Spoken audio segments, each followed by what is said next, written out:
the phenomenon, of course, caused, and you always want to see it. We don't get views like that very often, although we did have a couple pictures from you viewers earlier this week. Nothing like that. Beautiful. Well, thank you so much for watching your 11 o'clock news here. We really appreciate it. And stay right there. Fox 9 All Day starts right now.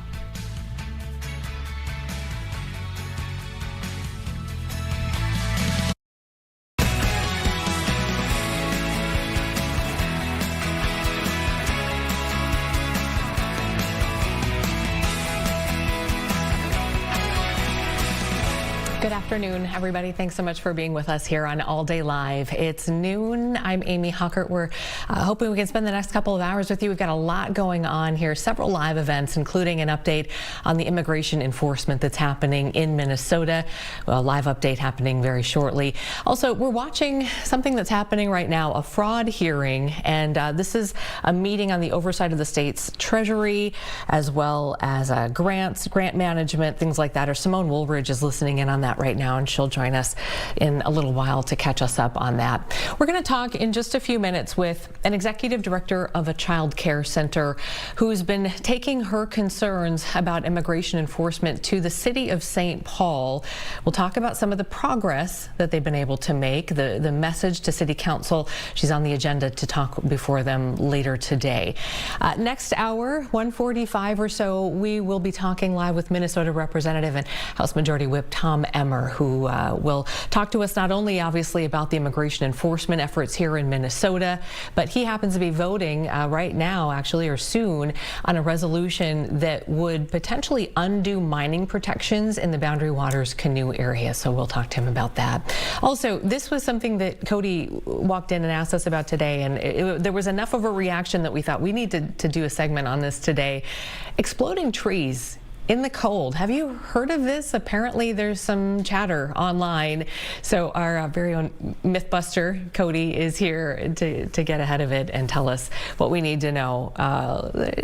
Just some interesting things in there. So let's start with Cody. We're not going to talk about the exploding trees right now, right off the top, but we do want to talk about just how cold it is. And Cody, we keep saying dangerously cold. I know it sounds like white noise at this point, but we really can't emphasize it enough. Yeah, it's true. And it can get kind of redundant and can be white noisy because you're like, okay, it's, you know, December was cold. This is winter in Minnesota. How truly cold can it get?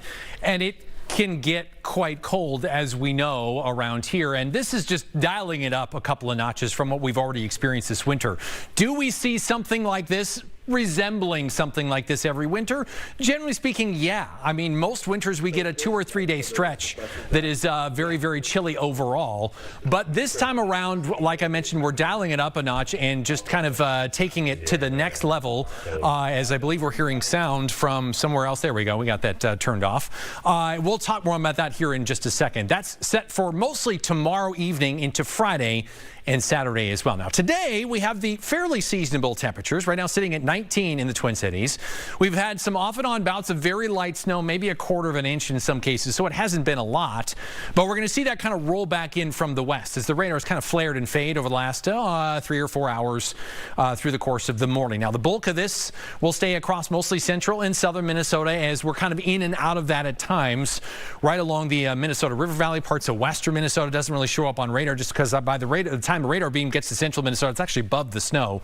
It's out there. You can see that on visibility charts with lower visibility in some cases at the moment, but will get lower at times and could be near zero with the combination of the light, fluffy nature of not much snow, but it doesn't take much, both from yesterday, what's already on the ground, and of course what's falling out there today. And because of that, the National Weather Service upgraded later this morning, just less than 90 minutes ago, to a blizzard warning in parts of southwestern Minnesota. That's areas south and west of the Minnesota River. In the grand scheme of things, this is going to be very short-lived. We're talking 2 or 3, maybe 4 hours of some very low visibility as it kind of stretches from west to east across parts of southwestern Minnesota. So in the grand scheme of things, this is a pretty short-lived event, but still could be impactful for that several-hour time period if you're doing some traveling. Similar story just north of there with some open area blowing snow and low visibility possible from Wilmer to Owatonna. We'll get a little pockets of tiny blowing snow with the fluffy nature of it here in the Twin Cities, but quite likely we won't have any super low visibility concerns overall. Now, it does look like we just got an update at the lunch hour, so didn't have a chance to change it. The National Weather Service, so this blue shade, all of us were in this navy blue color. That is a extreme cold watch, which means conditions are favorable for extremely cold conditions in the next 48 hours. The purple zone, that's a warning. So it's been upgraded to a warning. That is the highest level or the most strenuous wording from the National Weather Service you can get for cold weather concerns. That's for wind chills of 30 to 45 below zero for a good stretch from late Thursday into Saturday morning, 45 to 55 below across portions of northern Minnesota. So just upgraded to that for late tomorrow, Friday, and into Saturday. Today, though, it's all about the 20s. We'll come with some gusty breezes later on this afternoon. Off and on snowflakes will take us into the sunset hour, and then any and all accumulation is done. Wrap it up quickly, meaning shovel it fast, because it gets a whole lot colder from here. Of course, we'll talk more on that coming up a little later. Okay, lots to talk about, and don't forget, exploding trees. Exploding trees. Are they real? Are they real? Is it a thing? Is it a thing? We'll talk in 10 or 15 minutes. Here? All right, thanks, Cody. We'll talk to you then. All right, a few things that we are watching today. Department of Homeland Security Secretary Kristi Noem says more arrests will be coming soon. This is related to the anti-ICE protests that disrupted Sunday service inside a St. Paul church. Organizers say they were protesting the church's possible connection with ICE. The U.S. Department of Justice is investigating whether the protesters violated the federal FACE Act. That's an act that protects religious freedom in places of worship. St. Paul police also say there is an active disorderly conduct investigation as well. Meantime, the city's church leadership did recently release a statement about the incident, saying in part, a group of agitators jarringly disrupted our worship gathering, accosted members of our congregation, frightened children, and created a scene marked by intimidation and threat. Such conduct is shameful, unlawful, and will not be tolerated. Invading a church service to disrupt the worship of Jesus or any other act of worship is protected by neither the Christian scriptures nor the laws of this nation. We welcome respectful dialogue about present issues and how about the realness of Jesus, as revealed in the Bible, provides the only final answers to the world's most complex and intractable problems. Went on to say, we will not shrink from worshiping, nor will we stop teaching and proclaiming the good news. So church buildings, they say, are meant to be places of peace and solace where worshipers can hear and live out this message. They're calling on state, local, national leaders to protect the fundamental right. They say we are evaluating next steps with our legal counsel. So that's the very latest with the church in St. Paul and the anti-ICE protests. Also today, we are keeping an eye on the courts. Locally, also the Supreme Court. Here locally, there's this case where we have the two men who are accused of assaulting the ICE officer last week. They're in federal court for some preliminary hearings. These are the two men that Department of Homeland Security say hit an ICE officer with a broom handle and snow shovel. You might remember January 14th on Minneapolis' north side. DHS said a man trying to escape arrest crashed his car, and then according to the FBI, that ICE agent and suspect were struggling on the ground when two other men came up and started hitting that agent, and what they say was an effort to help that first man escape. The ICE agent, according to DHS, then fired his gun and shot the suspect in the leg, and then we're told by DHS that all three men ran into a nearby home. They were eventually arrested and charged. So two of those men here in preliminary court hearings today. So we'll let you know what happens there. Also, starting today, immigration processing is on hold over welfare concerns. We're talking about anywhere from Afghanistan, Armenia, Uzbekistan, Yemen. The U.S. is now pausing or halting these visa applications from 75 different countries, including Somalia and Laos, both of which, as we know, have very large, well-established populations here in Minnesota now.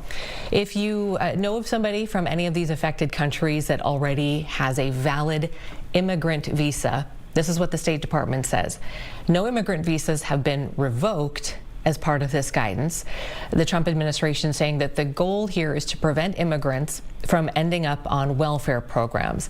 Now, one note here, the pause does not apply to tourist visas. So this can get a little complicated if you're not familiar with the different types of visas, but those who know will understand tourist visas are not applying here.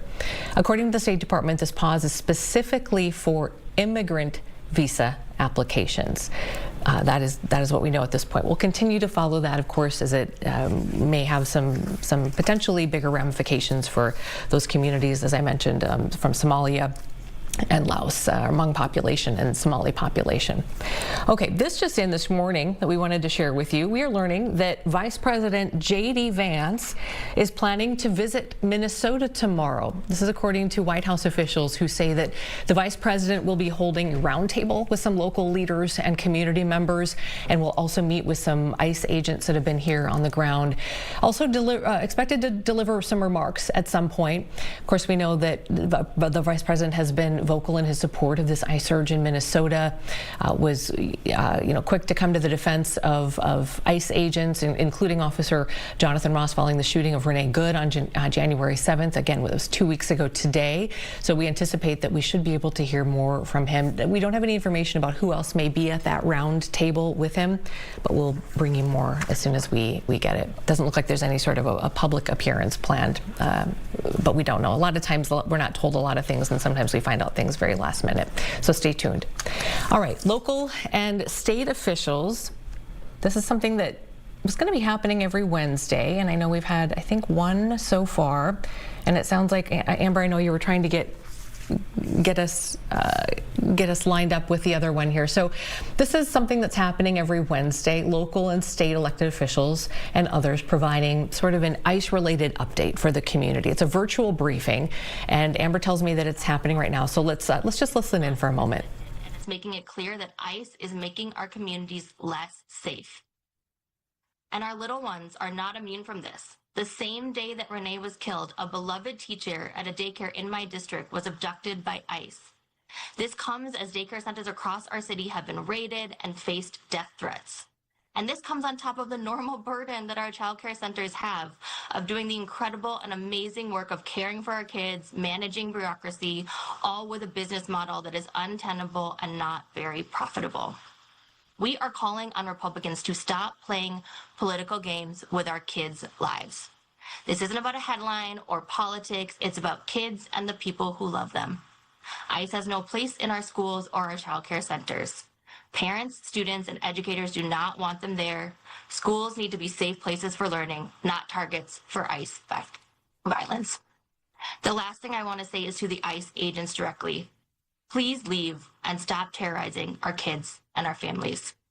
I have had so many adults and kids ask me, how can we make this stop? When is this going to end?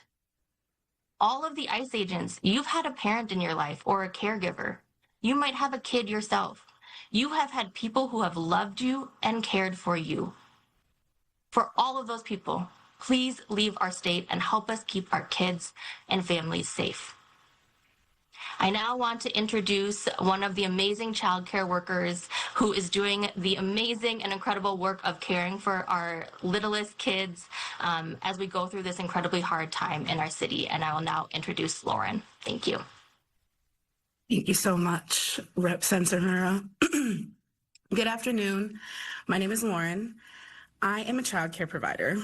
I am also scared, apprehensive, worried, and frustrated. And I'm angry that any of us have to be any of those things. The reason we're feeling these things is because ICE is inflicting them upon us. They want us to believe that they are rooting out dangerous criminals. That is a lie. What they are doing is upending lives and causing untold trauma. My center has not been directly impacted. Okay, and as federal agents continue to ramp up these efforts across the Twin Cities, local leaders have been planning now for at least since late last week what they're calling a day of truth and freedom. So it's happening on Friday of this week, and what they're calling for is a day of mourning and of protest. And we're told that many businesses in the Twin Cities metro area and potentially across the state will be closed down. There's a large march march that's planned in downtown Minneapolis as well. Elected officials did hold a press conference this morning and talked about some of the plans for Friday, the impact that they hope that it will have. We have some of what State Representative Jamie Long, a DFL floor leader, had to say. Let's share that with you now. We know that ICE has been stopping, detaining, arresting, harassing people for no more than their skin color or their accent. And this racial profiling is not an accident, it is the point. We are seeing folks from ICE trying to meet arrest quotas and arresting citizens and arresting individuals through no other reason than their skin color. And we are seeing that this is creating a culture of fear in our immigrant communities, and this is the point. My mother-in-law made it to her doctor's appointment because my wife took off work to allow that to happen. But so many Minnesotans have had to skip going to the doctor, have had to skip going to work, have had to skip going to school, have had to skip going shopping for basic necessities like groceries. And that is not something that I, as a white Minnesotan, have to face.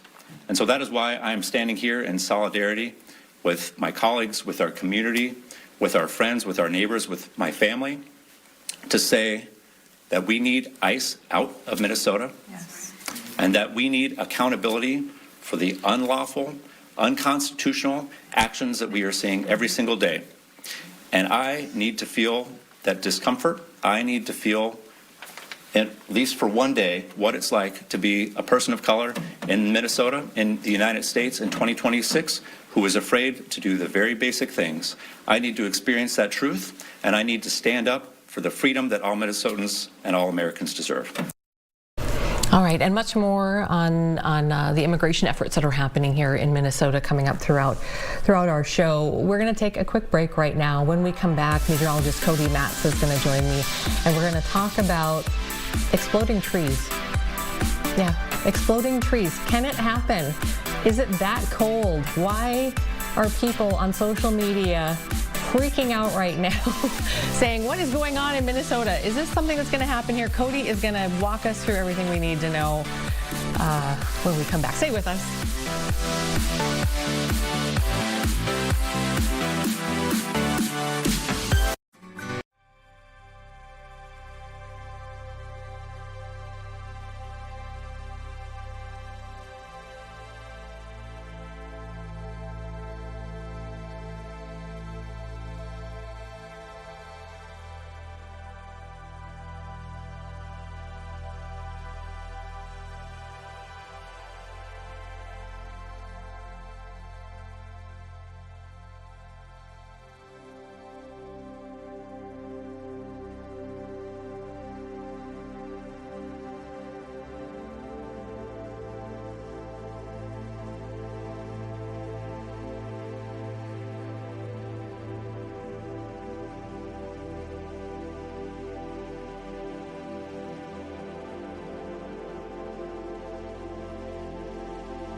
All right, welcome back to All Day Live. Meteorologist Cody Matz is here. Welcome. Thank you.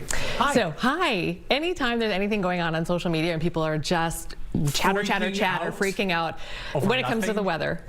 Yeah, you're the first person I go to. That's fair. Okay, Cody, tell us what's happening right now. I have hot takes on a lot of things.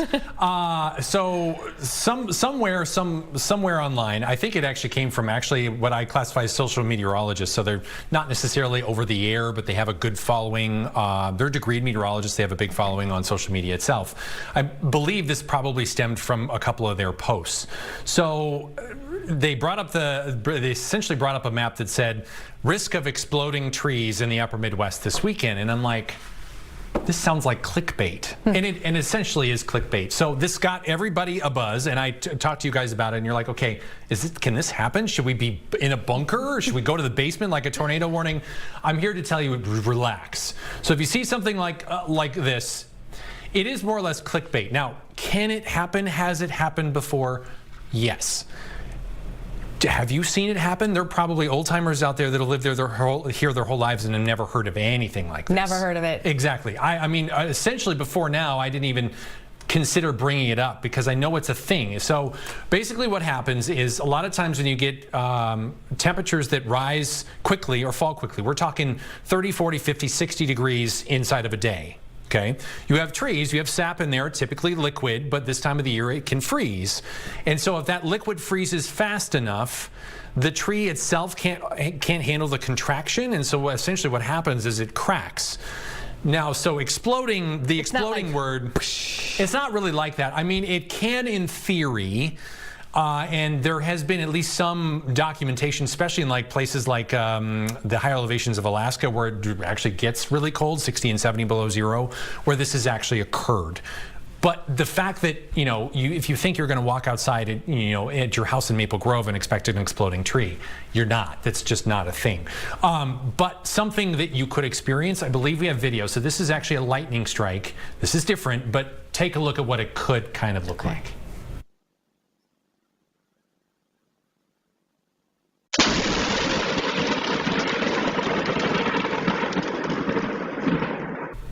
Okay, so that is drastic. The thunder of this will be far and away much louder than what an exploding tree. But you could see the tree itself, obviously not the fire, but you could see the tree itself kind of shed some bark. Yep. If it cracks, it'll make a weird cracking sound and kind of a little bit of a boom, like the tree itself is actually going to fall over, like it's been chopped down or something like that. That is worst case scenario, and I compare this to like winning the lottery. Like if you win the Powerball, like somebody wins at some point, but is it going to happen to you? No, the chances are astronomical. What is more common and what does happen around here is what we call frost quakes. Okay. So if you're a homeowner or you live in an apartment building, when it gets really cold, if you spend a few winters here, you get to 10 or 15 or 30 below zero, the buildings kind of creak. Oh yeah. You get weird noises. The ground works the very same way. So the reason for that is the building is actually contracting more than it usually does because it's so cold. We don't get to 30 below zero all that often. So the building contracts and the materials in the building start to make weird noises because it contracts more than normal. The ground works the very same way. So you got the moisture locked in the soil, the moisture starts to freeze, and then the ground starts to contract because of the added cold. And so eventually that kind of can give way to the soil cracking itself or moving, kind of like an earthquake. Okay. Similar, but much different. And so you essentially hear this like random little thump or boom. Boom is a strong word. And so that's called a frost quake. Those are very common, especially in really cold areas like northern Minnesota, northern Wisconsin.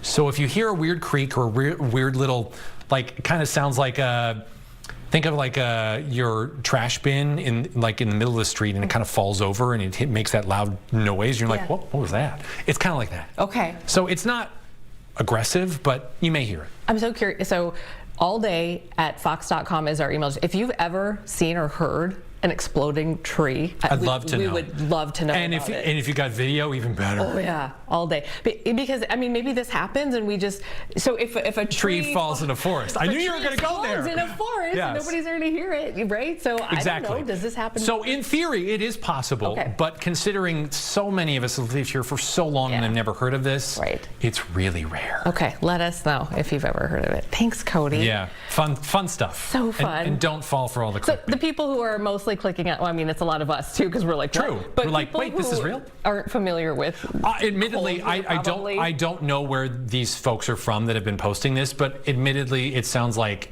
this is kind of fictitious of like, oh my goodness, like if you live in Minnesota, you could get exploding trees because they've never been here in the winter. Sure. I don't know that for sure, but that's my guess. But that's what it feels like. Okay.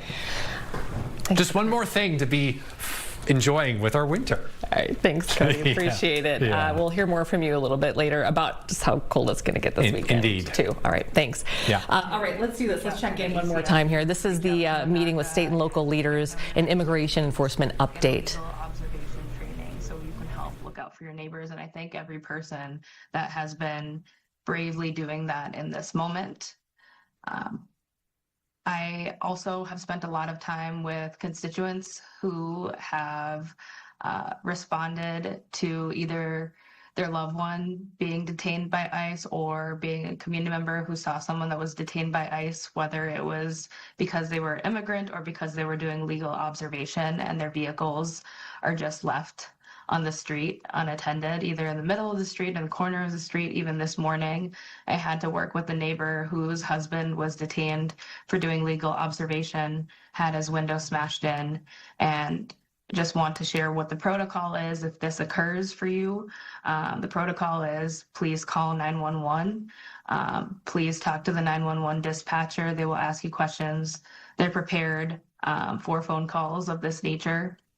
And then I suggest filing a police report. An officer will come out and your vehicle may need to be towed by a private tow. If it's in the middle of the road, the city of Minneapolis will likely help with that. But if it is taken to the tow yard, if you're a representative of the individual that was detained, a family member, the individual yourself, you can request your car to be given back to you, released to you at no cost. Just share that it was due to immigration detention. Brings me great sadness that this is an update that I have to give, but this is a reality right now here in Minneapolis, and encourage other jurisdictions to reach out and take up a similar model if this is occurring for you as well. A positive update that I want to share off the ground is that every morning I have been joining different school sites during school drop-off, and even yesterday in sub-zero temperatures, even today in sub-zero temperatures, community members are there at school sites. They're making sure kids are getting dropped off safely. They're making sure that there's a watchful eye on every corner, and also hosting different food banks and food shelves at different school sites. And so I really, really encourage, if you're a parent or a community member, to get connected with your local school site. If you're outside of the city of Minneapolis, that's a really powerful way to organize. A lot of our families in different schools are ensuring that the more vulnerable families that are unable to leave their home are supported. And so that is a way to plug in. Food shelves are very much in need right now. And so you can look to your local school site to see if they have a place where they would like to get directed donations, or you can direct food donations to your local food shelf. The need is really, really high right now. This Friday, in the state of Minnesota, and especially in Minneapolis, is the Day of Truth and Freedom, January 23rd. And on that day, community members, unions, faith leaders, elected officials, local organizations, or small businesses are calling on Minnesotans to not shop, not go to work, and not go to school, and come together in solidarity to stand against this ICE occupation and show that we're united together as a community in solidarity for the neighbors who have been taken, unlawfully detained, and harmed through this brutal ICE occupation. We're going to come together, stand in solidarity. There's going to be a place for us to stand in solidarity in downtown at 2 p.m. Encourage everyone to stay safe as they're joining in on this. And I am really, really grateful to the several workers in our community, the educators, the local organizations, the local businesses that have supported this day of truth and freedom, and I look forward to being out there with you. Another update that I want to give is that in a lawsuit filed by the ACLU Minnesota December 17th, a federal judge in Minnesota has restricted how ICE agents can act against protesters and observers during this ongoing Operation Metro Surge, a large immigration enforcement effort in the Twin Cities. The judge's injunction bars agents from retaliating against arresting, detaining, or using force for chemical irritants on peaceful protesters unless there's evidence of a crime or obstruction. It also limits vehicle stops of people who are simply observing for following agents at a safe distance. Obviously, this is not enough. We need ICE out immediately and gone from the state of Minnesota for good, but this is a really, really important step. And if community members experience this type of retaliation, arrest, detainment, or use of force, please reach out to the ACLU Minnesota directly, and they will work with you in filing a complaint. In Minneapolis and St. Paul, we have joined a federal lawsuit, filed a federal lawsuit with Attorney General Keith Ellison against the Department of Homeland Security and related agencies and officials, asking the court to end this unprecedented surge of ICE agents into our state and declare it unconstitutional and unlawful.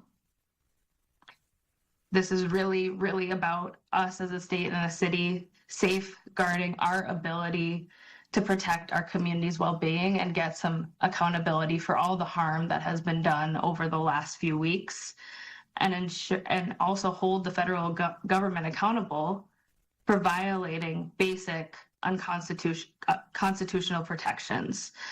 On January 14th, the judge assigned our lawsuit against the Department of Homeland Security for additional briefings for both parties. Briefings are due this week, and we'll anticipate hearing very soon from the judge. And we're asking the judge to end this dangerous surge of federal immigration enforcement. That's a formal request, and that a decision on that request has not been made yet. Another resource that I want to highlight from the city of Minneapolis is a virtual resource center. You can go to minneapolismn.gov/federal. This is all right. We are listening to as a city council member Chowdhury talking about some of the resources available. Also, this is a weekly update that we've been getting now. This is the second one on the ICE activity that's been happening here in the Twin Cities Metro specifically. So we are going to take a quick break right now. We'll be right back after this, and when we do, we're going to focus in a little bit more on St. Paul and some efforts there. An executive director from a childcare center has been working kind of behind the scenes with city council there to try to clarify some language and get some traction. So we're going to talk to her when we come right back. Stay with us.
Welcome back to All Day Live. I'm Amy Hockert. It's just after 12:30. Glad you're here with us on this Wednesday. The immigration enforcement operations in the metro we've seen are impacting schools, also childcare settings as well. In St. Paul, there are and have been some efforts to try and protect children, families, and staff, some of whom are not leaving their homes out of fear of being detained by federal agents. Local counties, cities, and police, of course, have limitations on how they can navigate this situation with federal law enforcement. So what can community members do? Joining me now is Celeste Finn, Executive Director of Big Wonder Childcare in St. Paul. Thanks for joining us. Thank you for having me. So you saw a problem here, you took action, and you did it by kind of going through the city of St. Paul. Walk us through how you've been doing this. Sure. Last week a colleague wrote to the city council asking for clarity on if the St. Paul police could come to childcare centers if ICE was acting unlawfully or dangerously. I think it goes without saying that at childcare centers, we need to have emergency preparedness and risk reduction plans. We need to make sure all the children and families in our care are safe, and we need to plan for the worst. An aide responded to my colleague and said that it was murky if St. Paul police would come, and they asked for some patience as they tried to figure this out. That response raised a lot of red flags for me and made me really concerned. So we began organizing residents, families, providers to start speaking out to encourage greater clarity on what they could provide. We were able to organize a meeting with the police chief, and that provided a lot of clarity for what they could or couldn't do. They can't interfere with ICE, but they can observe and they can inform us if it is indeed an ICE agent outside our doors or attempting to get into our doors, and they could clarify if they had a judicial warrant.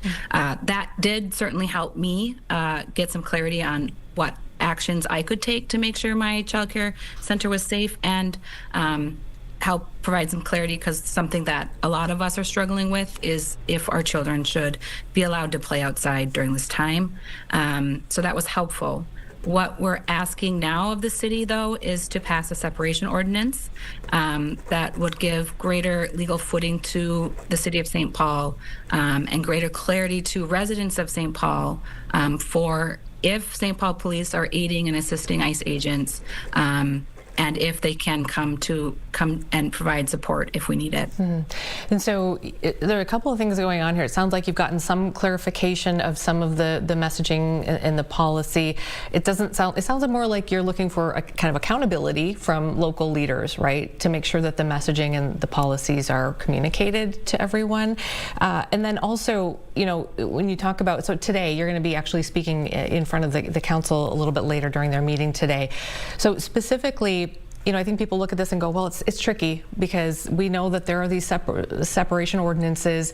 What is it that you're really hoping for here? What's your goal in this? Yeah, so on December 11th, Minneapolis already passed their separation ordinance, and it made it really clear that city officials cannot assist with federal agents, right? It made it so that they couldn't park on city parking lots.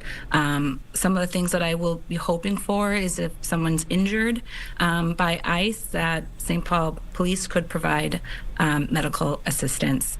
So just, there are real limitations legally for what they can provide, and I recognize that, and I think that's fair, but I also think that we can give ourselves greater position to keep our residents safe and not to aid and assist ICE agents in St. Paul. And Celeste, what are you seeing or hearing from other directors or families, specifically, I guess, in St. Paul when it comes to ICE operations, childcare centers? Yeah. We have not had any ICE activity or needed to go on lockdown at my childcare center. I was meeting with 2 directors last week, and in both of those meetings, directors had to leave urgently to go on lockdown because ICE was outside their doors. And that creates a lot of tension and fear.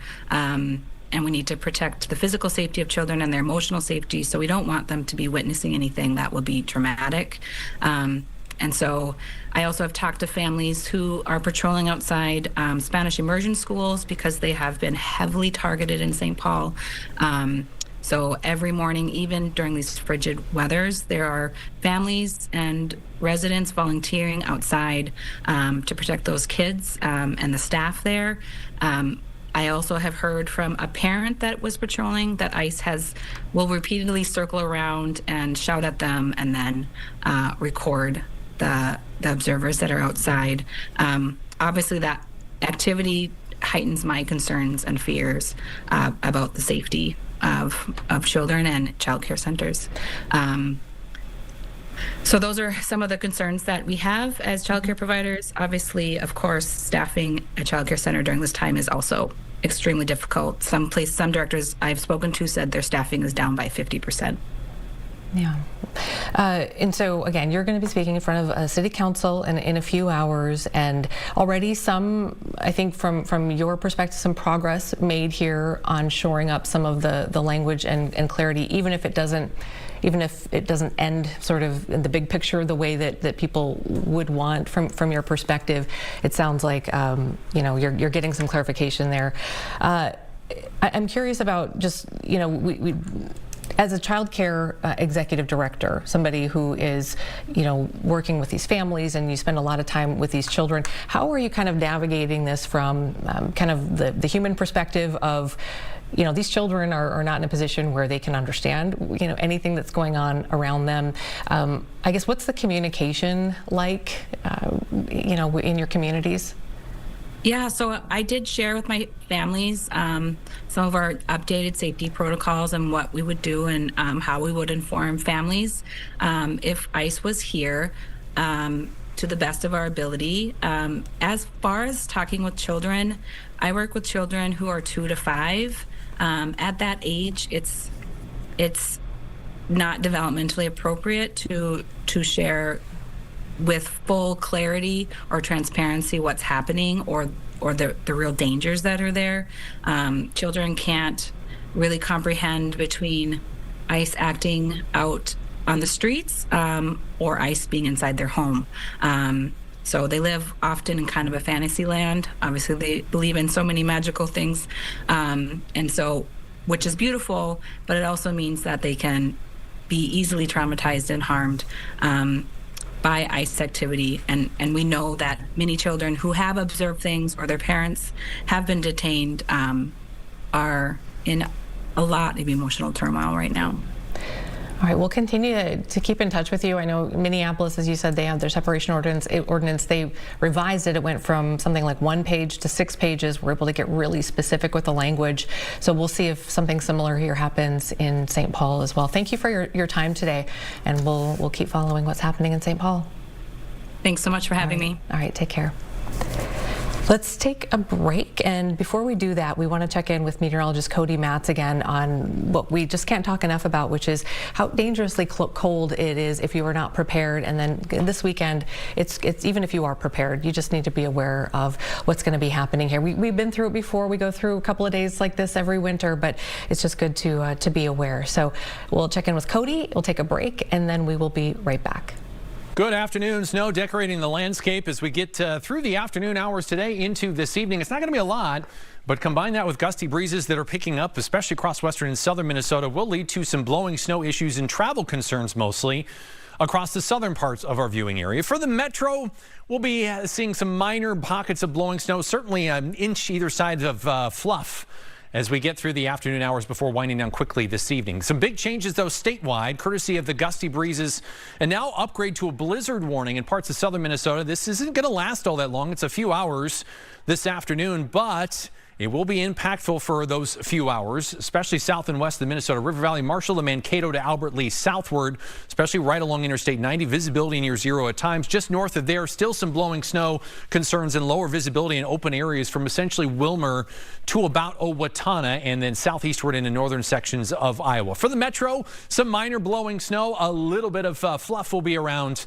but more bark than bite, at least here in the Twin Cities metro. But you'll have to do some clearing off. Do it quickly because cold colder air will be arriving. First cold front with this Clipper system will pass through. Secondary cold front will arrive. That's what's prompted the extreme cold warnings or extreme cold watches that will likely turn into warnings. Some of the strongest terminology from the National Weather Service for the cold weather, especially this time of the year, is Thursday, Friday, and Saturday will be miserably cold. So there's cold shot number one. That will cool us off for the first part of Thursday, and then the true Arctic cold surges in with this secondary cold front. That arrives like a ton of bricks as we head into Thursday afternoon, Thursday evening. Meanwhile, something you'll hear more about in the coming days, a large winter storm will likely spread across the central and southern U.S., many areas that aren't used to winter-style weather.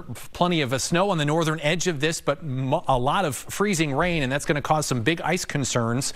Power outages, likely some big-time flight cancellations. That may start at DFW and in the Dallas and Texas and Oklahoma areas Friday, and then spread eastward into Saturday towards Nashville. May include places like Atlanta, Charlotte, and D.C. by Sunday.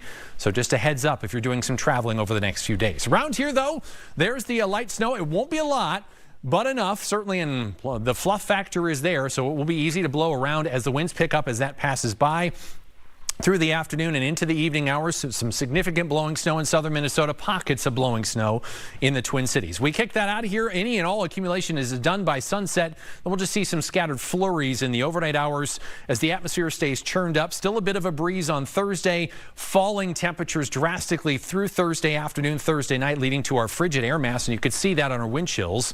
In the teens above zero Wednesday, falling to about 10 below sometime Thursday morning. And then there's the ton of bricks that slides from northwest to southeast across the state. Will feel like the minus 40s as we get into Thursday evening. For today, there's that dash of light snow. Plenty of wind across western and southern Minnesota especially, but a little gusty by the end of the day here in the Twin Cities, going for an afternoon high of 22. We're down to 4 tonight, below zero across northern Minnesota. We'll call that standard cold.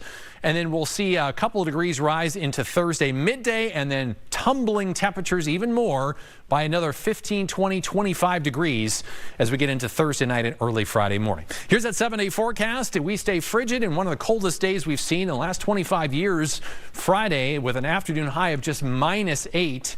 Wake up temperatures Friday and Saturday morning will be close to 20 below zero. Start rising Saturday, but still below zero, probably spending close to 72 hours sub-zero before getting above zero at 5 on Sunday. And then the balmy teens, we'll call it balmy, as we get into next week.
Welcome back to All Day Live. It is 12:49 on this Wednesday. Glad you're here with us today as we work through a couple of hours of what's going on here locally and across the country. Just looking at some emails here coming in about exploding trees. We talked about that with meteorologist Cody Matt just a few minutes ago. People weighing in. Have you seen it? Do you know what we're talking about?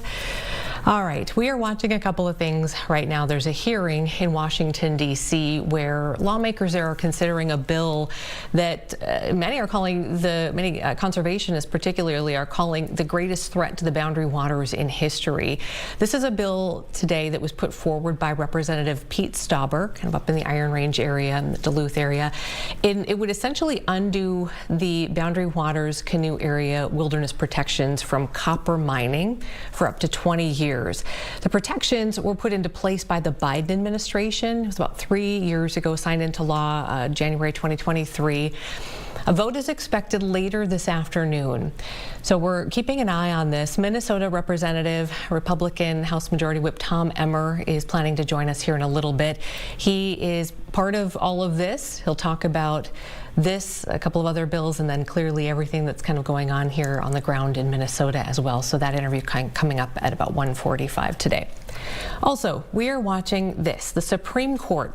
Justices there are hearing some oral arguments today in this case involving President Trump's attempt to fire Federal Reserve Governor Lisa Cook. The Supreme Court is considering if the president has the authority to remove Cook. The Trump administration accuses Cook of mortgage fraud, which she has denied. We also know that the Fed chair, Jerome Powell, is under investigation for allegedly overspending on a Fed-related construction project. And Powell has said that he believes that the president is targeting him because he hasn't agreed with lowering interest rates the way the president wanted him to. So we'll keep an eye on the Cook decision. We'll see if there's a decision today, or I guess oral arguments today. So we'll just keep an eye on the progress of the justices there. All right. Another story that we are following. You may have seen this yesterday or this morning. What's fair and safe, standing with our law enforcement officers, deporting dangerous criminals, and keeping female sports for female athletes. So this is an ad for Michelle Tafoya, a familiar face for sports fans, those of you local sports, who've been watching local sports for years as well. She's going to be running, it looks like, for one of Minnesota's top political seats. So she is joining the race now for U.S. Senate. Filed that paperwork, a conservative commentator now. And again, Tafoya filed those papers yesterday to run as a Republican candidate, and it would be for Senator Tina Smith's open seat. Our newsroom pulled up a little background here. In 2022, Tafoya wrote an open letter to former President Trump back then on her Substack account saying, quote, "Please don't run again." Quote, "I think people know that if Trump does throw his hat in the ring, as he's expected to do, that chaos is back," she said. Quote, "And we have had enough. People are exhausted," end quote. So an interesting dynamic here. As a Republican candidate, we'll be following that, as well as the others who have thrown their hat into the ring for U.S. Senate, that open U.S. Senate seat that's coming up. All right. Let's see. Amber, do you want to run through some of the other news stories and sports stories? Hello. Hi. I know you've got your eyes on a couple of other things as well. Simone is watching that fraud hearing for us. Yes, there's a couple things happening. Okay. Waiting for a press conference here at 1:15. Still trying to figure out, there's been some procedural votes happening in Washington, D.C. involving that bill around the BWCA. So trying to figure out what exactly is happening. But we're hearing that there should be a vote later this afternoon still on the table. So we'll get more information on that soon. Tonight for hockey fans, Minnesota Frost, we don't talk about them enough. They're kicking off a 3-game homestand, and it is their Black History Celebration Unity game tonight against the Montreal Victoire. Am I saying that right? Yeah, you are. Victoire? Yeah, good job. Thank you. Thank you. This is in a partnership with local Black artists, performers, organizations, all, of course, honoring Black culture and their contributions to hockey. So again, that's tonight, 6 o'clock. You can watch it on Fox Local. If you're streaming us now, then you just stay put. Watch the Frost tonight. All right. 6 o'clock and on the Plus. So no 7 o'clock news on Fox 9 Plus because we are going to be airing the Frost game. So big, an exciting night in sports. Yeah, the Frost need to bring us some joy, because Minnesota sports fans after this weekend are just like, what in the world? There's some heartbreaking games over the weekend. All right, what's our out time for this hour? I'm gonna call it 57:30. So we've got a couple minutes here. Right. I've got a really great video I want to show you. But first, I want to show you the DNR Eagle Cam. Can we pop up producer PC, Aya? And this is page D7. So the Eagle Cam season, if you will, started again last month, but we're starting to see a little bit more activity. The eagles are back rebuilding their nests, and you know, people love the Eagle Cam. We've got several people in the newsroom that will just post up this camera on a computer by their desk and watch all day long. If you notice, this is a different angle from last season. It was last year was the first year in this new spot for the eagle's nest. The year before, it had, correct me if I'm misremembering this, but like it got blown out of a tree or something. Yeah, there was some kind of interference there. Yeah, and then when they moved to the new spot, they're kind of down by, you see in the background there, like those brick walls and stuff. It's like a boat landing. And the angle was, sorry DNR, but it was really bad.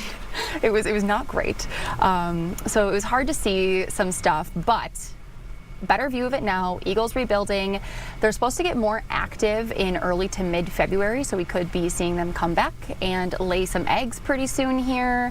So Eagle Cam people, now's your time. Tune back in. So exciting news out there.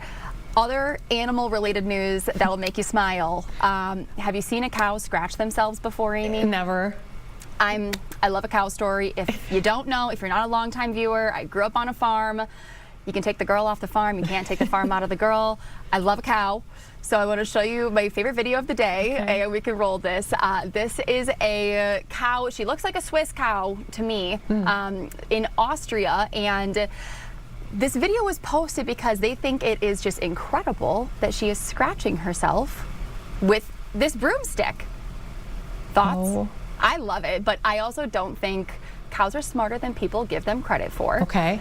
In all my years of living on the farm, I have seen many cows scratch themselves. Not quite like this, but they do go up to, you know, the walls, fences. If you've got a barn with stalls where they sleep, they go and they scratch themselves on the stalls. So if they've got a niche, they're going to scratch.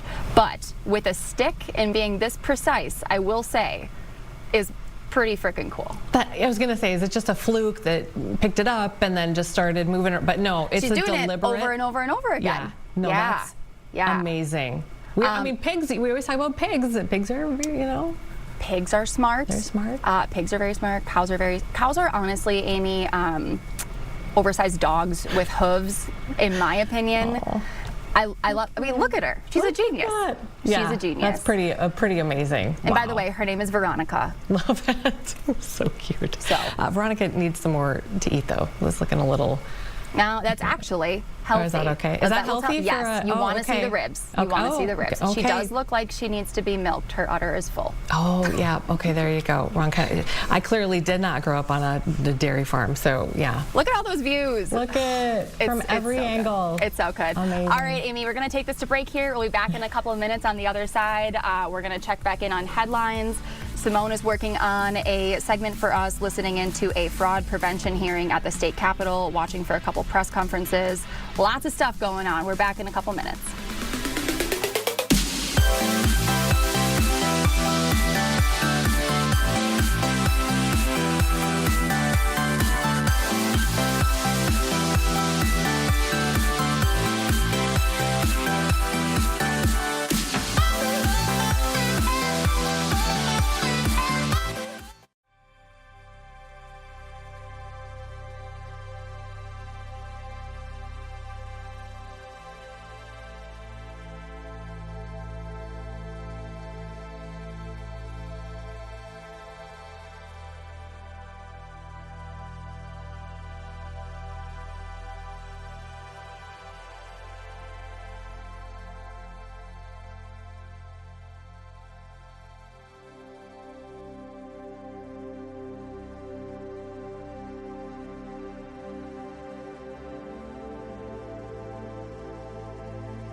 Welcome to All Day Live Hour number 2 in the 1 o'clock hour.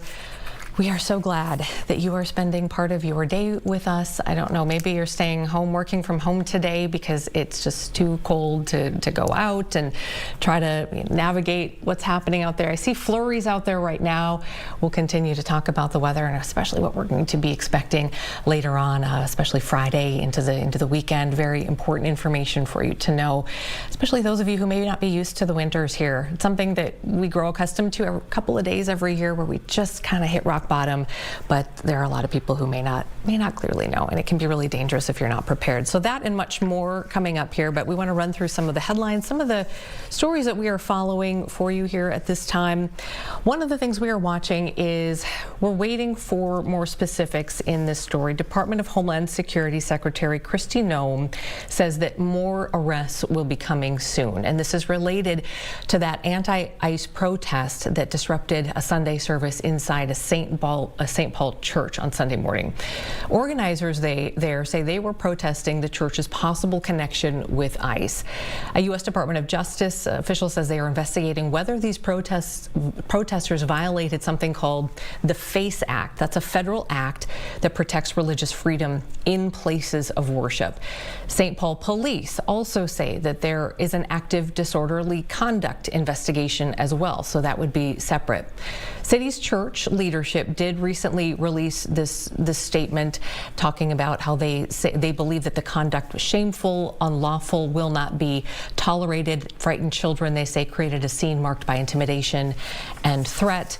And it goes on to say as well, let's see, what else? Do we have a second? There we go. Yep, so they welcome respectful dialogue about some of these present issues. And also, I think there's one more page here. And you can find this full statement on our website as well. But they're calling on state, local, national leaders to protect this fundamental right. They say we are evaluating next steps with our legal counsel. We'll continue to watch that. We'll see if there are any more arrests or charges that come from that. But that was something that happened over the weekend that I know a lot of folks are following. We are also keeping an eye on the courts today. Here locally, the two men who are accused of assaulting an ICE officer last week are now in federal court for some preliminary hearings today. These are the men that DHS, Department of Homeland Security, say hit an ICE officer with a broom handle and a shovel. If you remember, it was January 14th, so 1 week ago. It was on Minneapolis' north side. Department of Homeland Security says a man was trying to escape arrest. It was a targeted immigration arrest, and they say that man crashed his car and then took off. And according to the FBI, the ICE agent and that suspect, it was to the point where they got into a struggle on the ground, and then that agent said that 2 other men came up and started hitting the agent in an apparent effort to help that first man escape. So the ICE agent, according to Department of Homeland Security, then fired his gun and shot the suspect in the leg, the initial targeted person they were looking for. All 3 men, according to DHS, ran into a nearby home, eventually arrested, charged. So we're talking about here the 2 that ICE agent said came out and assaulted him with the shovel and the broom handle. So that's happening in federal court today. Also, starting today, we want to let you know about something that's a little bit more widespread than just here in the metro. Immigration processing is being put on hold for about 75 people from 75 different countries. And the Trump administration says it's over welfare concerns. We're talking about Afghanistan, Armenia, Uzbekistan, Yemen, Somalia, Laos. The U.S. now halting these visa applications from 75 countries. And we mentioned Somalia and Laos because there is a large, very well-established population here, people from Somalia, and our Hmong population from Laos. So if you are concerned about someone, if you know someone from any of these affected countries that already has one of these valid immigrant visas, the State Department says there won't be any immigrant visas revoked. There haven't been any that have been revoked as part of this guidance. The Trump administration here saying that the goal is to prevent immigrants from ending up on welfare programs. Now, this pause also important to to sort of give you the details on this, because it does not apply to those who are here on tourist visas. According to the Trump administration, that would not apply. State Department, which is under the Trump administration, again, pausing specifically for these immigrant visa applications, these new applications coming in. All right, we are also learning, this was new to us this late this morning, right before the show. We don't have a lot of details, and we rarely do when things like this happen, but we do know that we are on notice, all the media is on notice, that Vice President J.D. Vance is planning a visit to Minnesota tomorrow. A White House official saying that the Vice President will be holding some sort of a roundtable. There will be local leaders, community members. We don't have any other details as to who that might be. Also meeting with some ICE agents, and then he is expected to deliver some remarks at some point. So we anticipate we'll be able to either bring that to you live or play that back for you. He has been, of course, very vocal in his support of this immigration surge in Minnesota, and we heard from him quite a bit after the death of Renee Good. ICE agent Officer Jonathan Ross shot Renee Good, and J.D. Vance came out, as the president did, as Christine Noem did, right away, and were very vocal about their thoughts about what happened. So we anticipate we're going to hear quite a bit from him as to what's been going on here in the metro. So we'll follow that for you as well and bring that to you tomorrow. That's tomorrow already, Thursday. No sort of announcement about any kind of a public, an opportunity for the public to interact with the Vice President at all. All right, also, we wanted to let you know about this. As these efforts continue to ramp up across the Twin Cities, local leaders are planning for Friday a day of, they're calling it a day of truth and freedom. They are calling for a day of mourning, they say, also a day of protests. So they're calling for businesses to close down, and a large march is also planned in downtown Minneapolis. So we'll see with the weather how this all kind of plays out, especially that march piece. Elected officials did hold a press conference this morning. We wanted to play for you a part of that. They talk a little bit about what's planned, the impact that they hope it's going to have. This is State Representative DFLer Jamie Long, the DFL floor leader. Let's listen. We know that ICE has been stopping, detaining, arresting, harassing people for no more than their skin color or their accent. And this racial profiling is not an accident, it is the point. We are seeing folks from ICE trying to meet arrest quotas and arresting citizens and arresting individuals through no other reason than their skin color. And we are seeing that this is creating a culture of fear in our immigrant communities, and this is the point. My mother-in-law made it to her doctor's appointment because my wife took off work to allow that to happen. But so many Minnesotans have had to skip going to the doctor, have had to skip going to work, have had to skip going to school, have had to skip going shopping for basic necessities like groceries. And that is not something that I, as a white Minnesotan, have to face. And so that is why I am standing here in solidarity with my colleagues, with our community, with our friends, with our neighbors, with my family, to say that we need ICE out of Minnesota, yes, and that we need accountability for the unlawful, unconstitutional actions that we are seeing every single day. And I need to feel that discomfort. I need to feel, at least for one day, what it's like to be a person of color in Minnesota, in the United States in 2026, who is afraid to do the very basic things. I need to experience that truth, and I need to stand up for the freedom that all Minnesotans and all Americans deserve. All right, also today, something else that we've been keeping an eye on, President Trump addressing some world leaders in Switzerland this morning. The World Economic Forum is going on. Definitely talked about those global issues, things like Greenland. Also, though, Amber was listening in and heard at least a couple of times he did bring up Minnesota. So here's a part of what he had to say.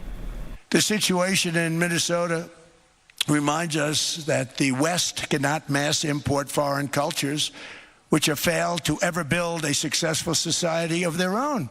I mean, we're taking people from Somalia, and Somalia is a failed, it's not a nation. Got no government, got no police, got no military, got no nothing. And then we have this fake congressperson who they just reported is worth $30 million. You believe this?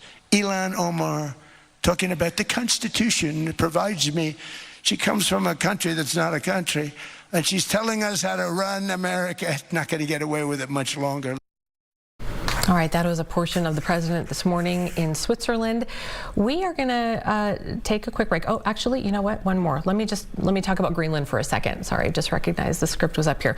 So, with regard to his efforts to control Greenland, President Trump said that he won't and doesn't want to use force. He did, however, reiterate he's asking for negotiations to happen immediately. He went on to call Denmark ungrateful and then called the potential takeover of Greenland a small ask over a piece of ice. He also mistakenly called Greenland Iceland several times throughout that speech. It lasted about an hour or so, but that was just a small piece of that. NATO leaders have warned that President Trump's Greenland strategy could upend the alliance, while the leaders of Denmark and Greenland have offered a wide array of ways for greater U.S. presence on the strategic island territory. About 57,000 people live there. So that is the very latest as we continue to follow some of the more international headlines here for you as well.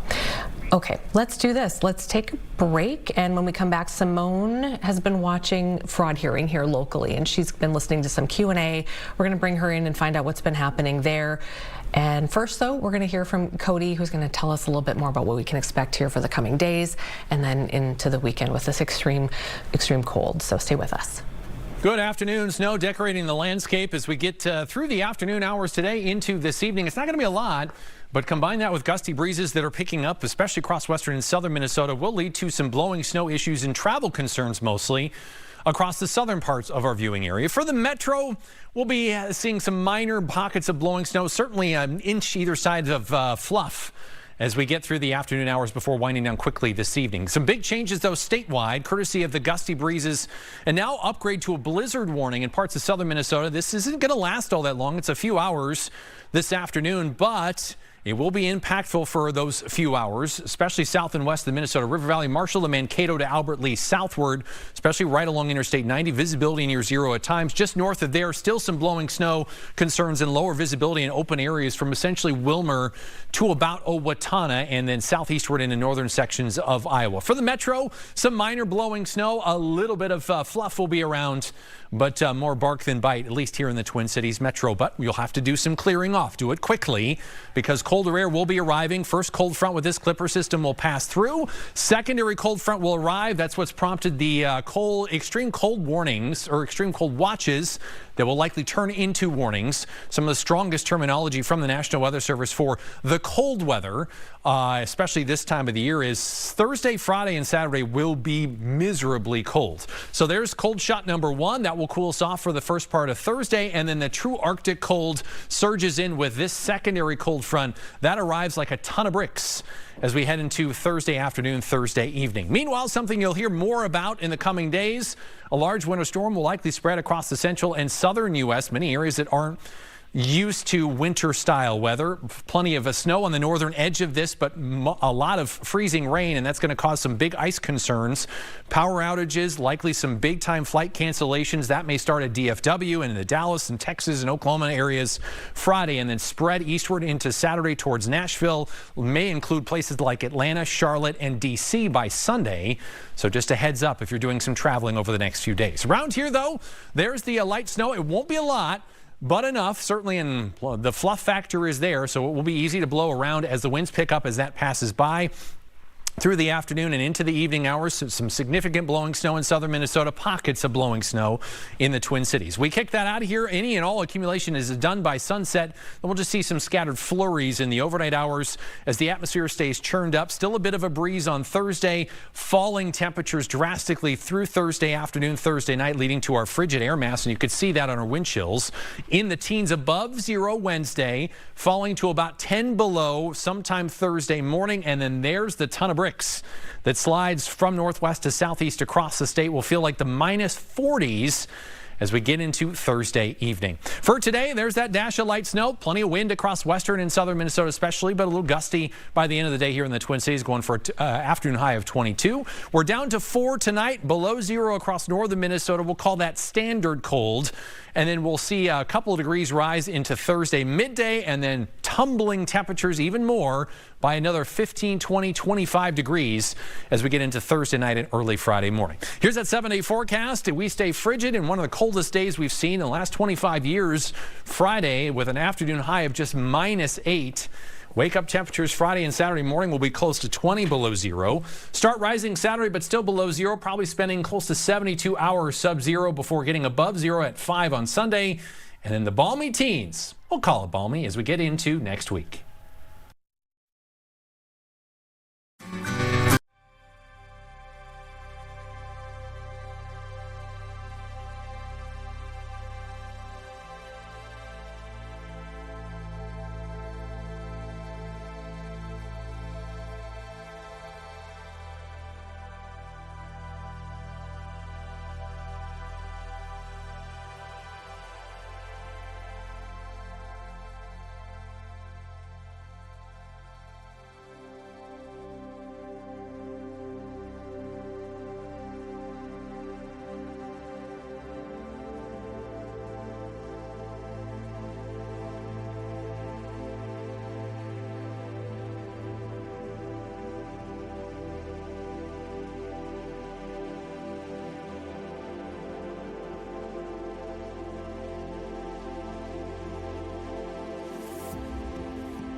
Welcome back to All Day Live. Amber's here now. You've been watching a situation out in LA, is that right? Yeah, LA area, but kind of watching this unfold for the last couple of hours. Aya, if we wanted to take a look at Del 13 here quickly, this is a live shot, Compton area. We're hearing that a man that Customs and Border Patrol were going after used his car, allegedly, to target those federal officers here. Again, this is a live look at the scene. This is the car in question. I'm seeing a number of federal agents out there, but also what appear to be a number of community members. They're not in frame right now, but there do appear to be protesters happening nearby. This shot has been in and out all morning. I'm just seeing a statement. We could grab boxes here with the statement from DHS. They're saying that this began to unfold around 7 o'clock local time this morning. They were conducting a, quote, targeted operation in Compton, California to arrest who they call a violent criminal from El Salvador. They say he was involved in human smuggling and has 2 prior arrests for inflicting injury on a spouse or cohabitant. He was ordered to be removed from the U.S. back in 2019. So according to DHS, when they were attempting to arrest him this morning, he tried to get away. He weaponized his vehicle and rammed law enforcement. DHS says, fearing for his life and safety, an agent fired defensive shots. The man was not hit, attempted to flee on foot. He was successfully apprehended by law enforcement. He was not injured, but the Customs and Border Patrol officer was injured. So So again, this is a live look at that scene where this all unfolded this morning in Compton, California. Amy, I do want to get us over to our state capitol now, where we are hearing a press conference at this moment. There's a 23-year-old woman who is who says she was detained by ICE and held for 2 days last week. Let's listen in. I didn't expect this to happen, but here I am, speaking in front of everyone, and there's cameras recording me. Hi, everyone who's watching me right now. Yeah, my name is Nazra. It's nice to meet you guys. It's nice to meet everyone. I'm 23 years old. I'm from Minnesota. I also grew up in Columbus, Ohio, but I also grew up here. And I was also raised here. I was raised in both cities. Both are well-known Somali communities. So I'm Somali. I'm proud to be Somali. To me, being Somali isn't just eating bananas with rice. It's a lot. It's like it's an interesting thing. It's very hard to describe what it means to be Somali and what it means to be American, but it's like a cultural fusion. It's kind of like the bananas and rice. You know, people don't really see, like, you know, it's you know, people don't think, oh, you can eat bananas with rice, but that's what it's like to be Somali and American. It's like that combination of banana and rice, but you're gonna get what I mean. So what I'm trying to say is people might be confused by me being Somali, but then when they hear my voice, they say, this girl is very American. There's something American about her. So like my family says, you're so American. You're so American. There's something American about you. But then when other people see me, they're like, there's something Somali about you. You're really Somali, you know? So that's what it's like. You know, people always trying to assume what you are, but they know you're both. So they cannot separate the two. They just want to say, oh, you're this, you're that. But that's what it is. It's to be both. So, yeah, so I got kidnapped by ICE. So now we're going to get into the story of what made me stand here today. So that story is I got kidnapped by ICE. So ICE came to my neighborhood, where my neighborhood is a very Somali neighborhood. It's a predominantly Somali neighborhood. There's many Somalis that live here. And they kidnapped me. They took me. They arrested and detained me for 2 days, and I was put in county jail. Then there was this ICE agent who called me a racial slur. So with my skin color and me being a black person, in America, I go through a lot. I see a lot. I've experienced a lot of things. I'm also Somali, and I'm going to say right now that even though people see me as Somali, I'm still a black person. And I can't separate the two. My skin is still dark. I'm still a black person. And I'm just a black person of Somali descent. My ethnic origin is Somali, but I'm black. I'm a person who's black under America. So I still experience racism. I still experience many things that black Americans face. And the two can exist, and many people don't really realize that, because what they see is Somalis can't be black and they can't be, Somali, but that's not the case. So, so I was called a racial slur by this ICE agent, and this ICE agent was igniting racial violence towards me. He was inciting racial violence. He was targeting these two Somali men. They were following these two Somali men who ran out the car. And when they ran out the car, what happened was I was walking towards that area that these two men were holding the door for me. And I believe these men were Somali. I'm not sure if they were some other group, but they were a different East African descent, but they were, what I've seen is that they were Somali. And so when they came, they were following these two men, and I was waiting for these two men to hold the door for me. And I told them, hey, can you hold the door for me? And I walked right in the middle. And when I was in the middle, ICE came. They came out of their cars. They asked me to see my ID. And while they were asking me to see the ID, they just decided it was nice to be racist and say really nasty things to me. And that man, he called me the N-word, and I'm going to say it's the book the word that's in the To Kill a Mockingbird. If you've ever read that book, it's the word that's in that book. And he called me that, and then he arrested me. They arrested me. It was multiple people. They used a lot of force to arrest me. I actually got a scab that was healing while I was in jail. But they pushed me hard. They used a lot of violence. My body still hurts. I got a concussion. It's really hard for me to speak because of that concussion. They were just using a lot of force to arrest me, and I was screaming. I was crying. I was so scared. I've never been arrested in my life. I don't have a criminal record. I have a clean record. It was just, and then that detainment, I was detained. I was literal cuffs were put on my legs, cuffs on my hands, and during the detainment center is Woodville. It's in Fort Snelling. Fort Snelling used to be, historically, it used to be a concentration camp for Native Americans. And they were actually it was this Native American place where they detained, the concentration camp was, but the concentration camp was a place where they kept many Native Americans, and they marched those Native Americans and they killed them.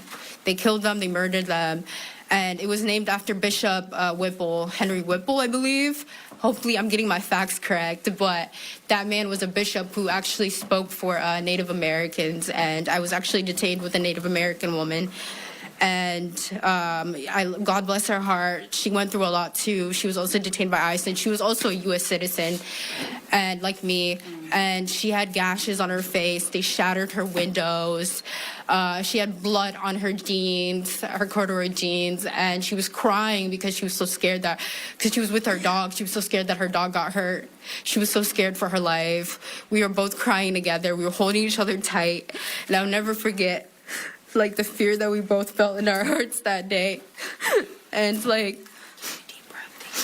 It's okay. You did enough, okay? Mm-hmm. Take a deep breath. Okay. I'm so sorry if I'm getting a little emotional. Take some time. It's okay. You've done enough. Okay. Thank you. Okay, I'm so sorry. Wait. Let's take a break. Yeah. Let's bring her down. We're just gonna call her dad to say exactly what he knows so far. I'm fine. I'm so sorry. I'm fine. No. Sorry, she got a little bit of emotion, but I got emotion. My name is Muhammad Ahmed. I was born in Somalia. I'm raised, but I came here as an immigrant. But I'm U.S. citizen. It's not only her, but I got 7 other children with her, with 8. But what Nasra has been experienced is not supposed to be happening to anybody. It's not about whether it's a community of color, whether it's going to be. I just want to start it with, I want to send my condolences first, Renee, family and everybody, because that way, we carry that feeling. It's not supposed to be happening to anybody. Being detained or being shot or being killed for ICE. I think what we have seen as American today everywhere, the image we've been seeing, we've been experiencing is a lot of traumatized. And that is not supposed to be happening here in America. Look like now what we have seen is it's not under control. It's not a control. It's kind of like violence. People by brutalized and people by injured with eyes, and I think that image is not good. But I just want to say, I want to state that what happened, Nasra, it's not supposed to be happening to anybody, whether it's citizen or whether they're going to be here legally live in America, because I have seen a lot of fear created by ICE. People could not go to outside, do their own daily life. They cannot go to shop, they cannot go to work, because people got fear because of how ICE brutalize people, how they, treat, like a lot of mistreatment out there we haven't seen. The image we've seen is not good. But what happened, Nasra, was she was doing her own daily life. She went out, she came back. They sitting at the parking lot, the Afton View apartment. That's where they sitting, that's where they station. Even the other night, 9 o'clock, every night, 9 o'clock, they've been sitting, waiting people to be victimized. That's how they do. They ask about the ID. If the person refuses, jump onto them, then detain, put in the van or whatever the car, take it to the jail. But what happened, Nasra, was not supposed to be happening. And they ask about her identity. What she stated, I wasn't there, but what she stated, she provided to them. But they're not satisfied because how she looked. Then they tried to detain, maybe she resisted, I'm not sure. I wasn't there, but the video is there. When she resisted, they arrested anyway. They put her in jail, I could not find it.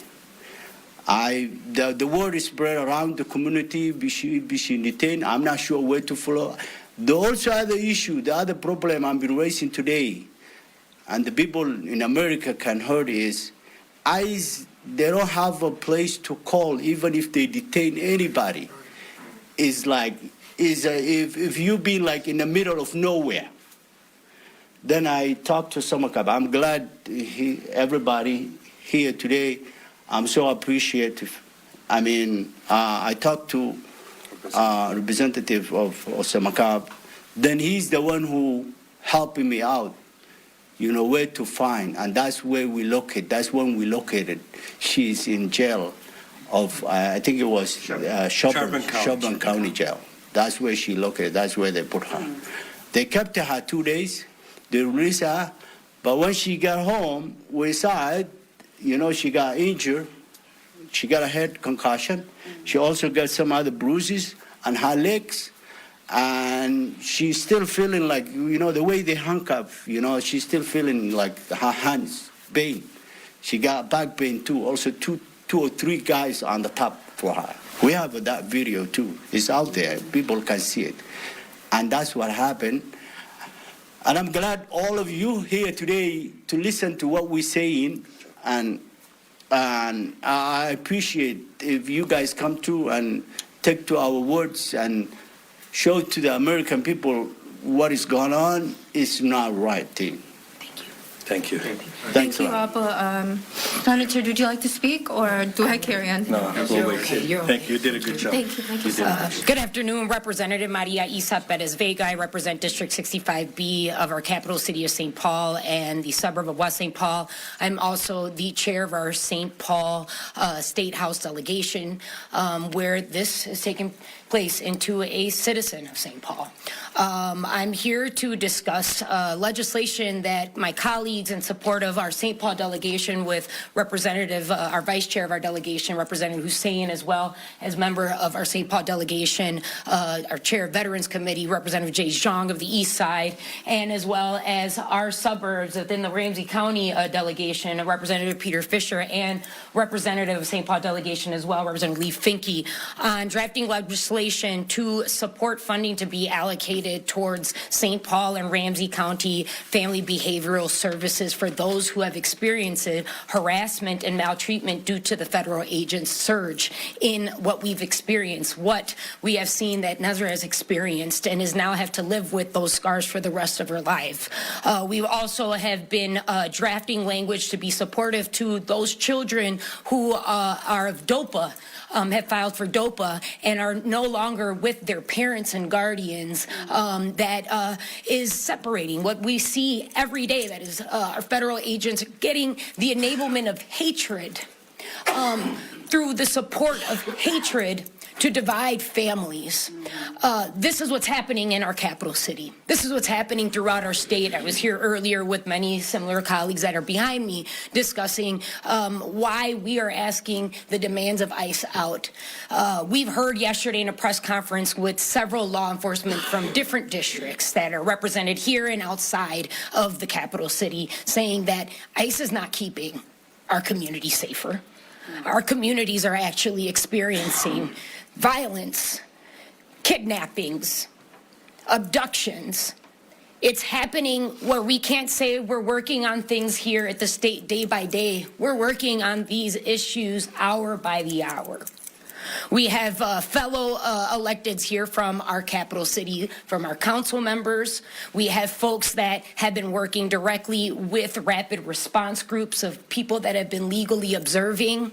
We have teachers that are demanding the support of help because they are now not only doing the curriculums that we've been passing to have great education or safe for our littlest learners to our higher ed learners that are saying we need support because this is crucial. This is trauma that is not ever going to leave this young woman for the rest of her life.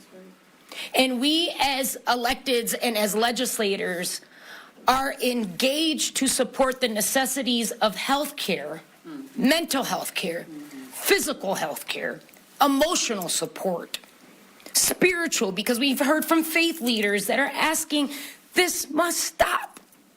So with that, I just want to thank everyone for taking the time and the leadership. I see Representative Pinto of our workforce because we know how scared people are to go to work, whether they're from our immigrant neighbors to citizens, and the effects that that's having on our workforce and our economy. So I just want to say thank you to those who have made time to be here to hear her story. It's challenging. Grace is what's needed for this young woman and the many who are not here to share their stories, who are too scared to share their stories, that are citizens, that are being abducted on their way to walk to church, go to school, go grocery shopping to the stores that are no longer able to keep their businesses open. We need peace. And we're coming here with peace. We're asking for solidarity to make things right and really, truly make Minnesota safe again. Thank you. I would like to also echo that what happened to Nasra, not only, but I've been getting a lot of other calls. The individuals that has been taken from Minnesota and taken to Fort Snelling and then transferring to Houston, Texas. And then they find out they are legal here to stay United States, and they take their belongings and they let them go with no cell phone, with no identifications, and in the street of Texas. A state that they have never seen, never been. And this has to be end. It's unacceptable. It's kidnapping for those people that here legally. We're not defending for those people that, does something wrong or, getting to, but we protecting for those individuals that are here, that live in, they are our neighborhoods, they are our co-workers, they are making difference in the state of Minnesota. This is hurting our economy. And as Representative Vega said, we have to have a peace. And it's enough, it's enough.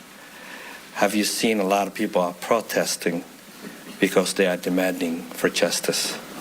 Thank you. Thank you. At this time, we'd like to open up for any questions that the press and public may have.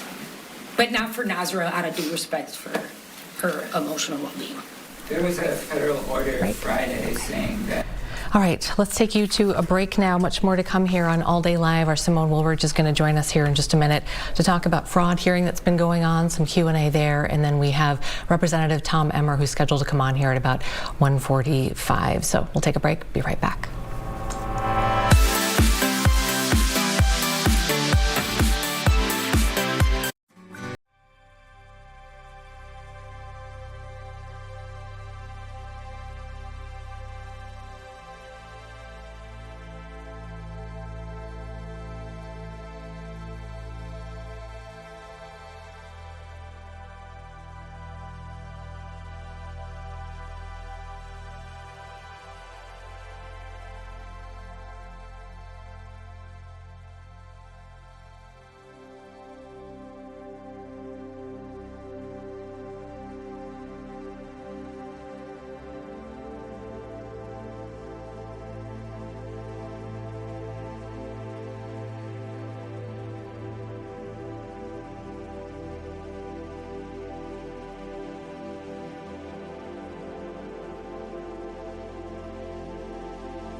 And welcome back to All Day Live, covering some live events here for you today. We've been talking a lot, obviously, about the immigration enforcement surge that's been happening here in Minnesota. And as House Majority Whip, Minnesota Republican Congressman Tom Emmer is very close to the White House. He's very close to the policies. So we've been wanting to talk to him about this immigration enforcement surge in Minnesota, as well as some of the other bills that have been making their way through the U.S. House right now that could affect Minnesotans. So Congressman Emmer joining me now from the Capitol. Thanks for your time today, Congressman. Good to be with you, Amy. So let's, we'll talk about some of the bills here in a minute. There's some important news for Minnesotans to know, but I really want to start with this surge here in Minnesota and what you've been watching from afar, what you've been hearing from your constituents. I'm curious. It seems like we're at an impasse here in Minnesota. I think that a sentiment from a lot of people is that, every time the politicians or people in the public are calling for ICE to get out, Homeland Security is doubling down on the enforcement. So where does this end, do you think, Congressman? Well, first off, Amy, again, it's great to be with you. I hope you're staying warm. I understand Minnesota has been pretty nippy. It's so cold. It's going to get colder too, but we're hardy. You know that. We can handle it. Great time of year in Minnesota, Amy. We're making ice. And frankly, you were asking about a topic that really breaks my heart, watching what's going on in Minnesota. The problem is quite simply, we can take Tim Walz out of the equation. I think we can try to take Keith Ellison out of the equation. I don't know that the mayor of Minneapolis is of any consequence. And you know what? The president you can take out of the equation. What this comes down to, this could all settle down so quickly if our local law enforcement were allowed to do what is traditionally something that happens in all states across the union, enter into something called a 287G agreement with the federal law enforcement authorities. What does that mean, Amy? That means there's an agreement where our local law enforcement, typically it would be the county sheriffs and their deputy sheriffs, can do the job of picking up, if you will, the worst of the worst, the sex offenders, the murderers. They've had deportation orders for years. You've seen a short list of the people they've already identified and removed. This could be done by local authorities who understand the communities better. This is why when you hear Tom Homan say, if you want us off your streets, let us in your jails. That's what he's talking about, because they typically have these agreements. Unfortunately, we have an attorney general who's given an opinion that you can't exercise a immigration detainer. In other words, if you're a local sheriff and you pick up someone who's a convicted murderer who is here illegally, you can't hold them in the jail until the federal law enforcement officers get there to retrieve them and do their job.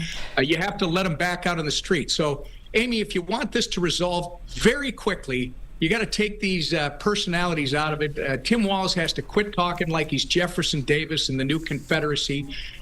We got to get the normalcy back to where people are in control of their own communities, and that can happen rather quickly. Yeah, and Congressman, I just want to let you know, we're going to take a quick break in just a moment here and come back with much more of our conversation. And, I'm glad you brought up the jails and the prisons, because I have heard Tom Homan talking about that. And I've asked some local sheriffs and some of our other reporters have said, what about this? You're absolutely right when you say there's that time limit, right, where they could notify, the sheriff could notify, and Cottonwood County could notify ICE and say, hey, we've got this person going to be released here soon. But if they can't get there in time, then that's a place, that's a soft spot right there. There are also things that are going on, though, Congressman, that I want to ask you about. We were hearing a lot about from local law enforcement about concerns over the racial profiling.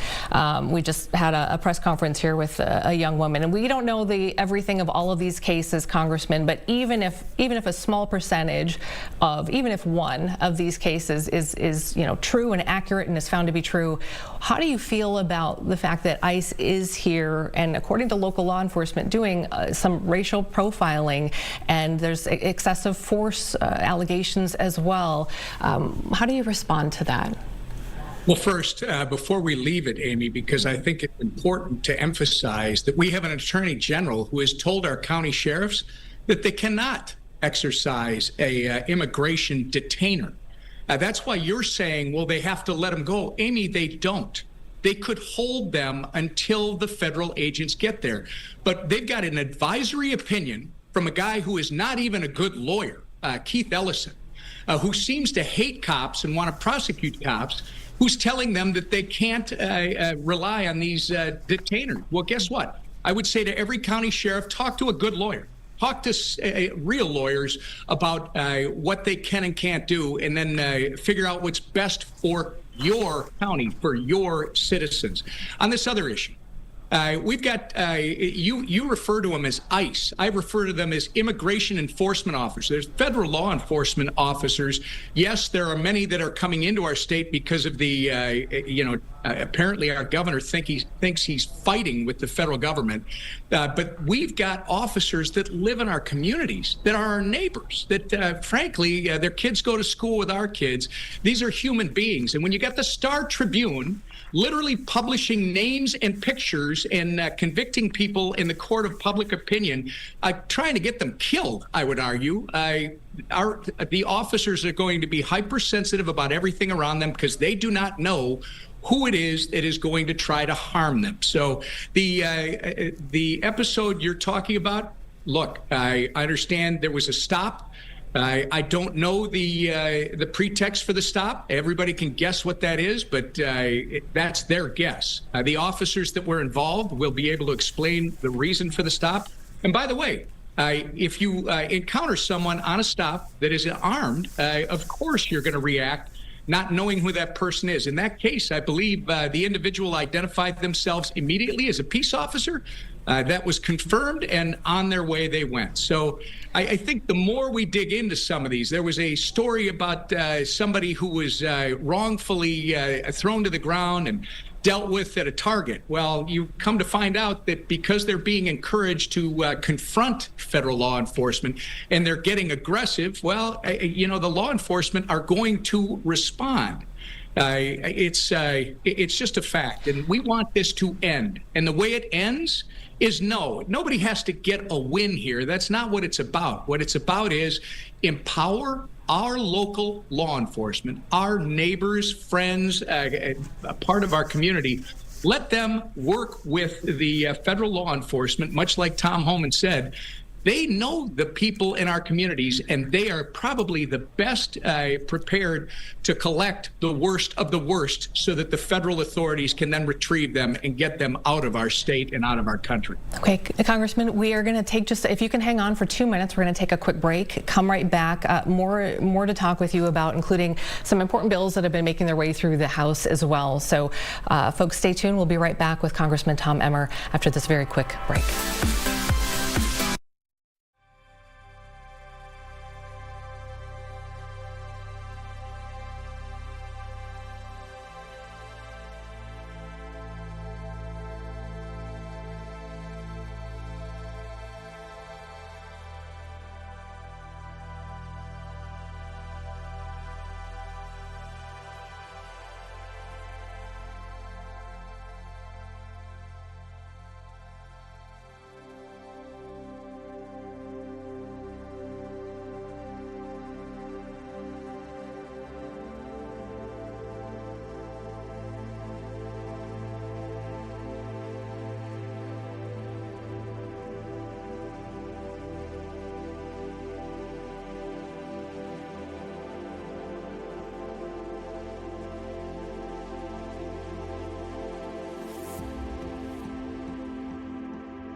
Minneapolis-St today.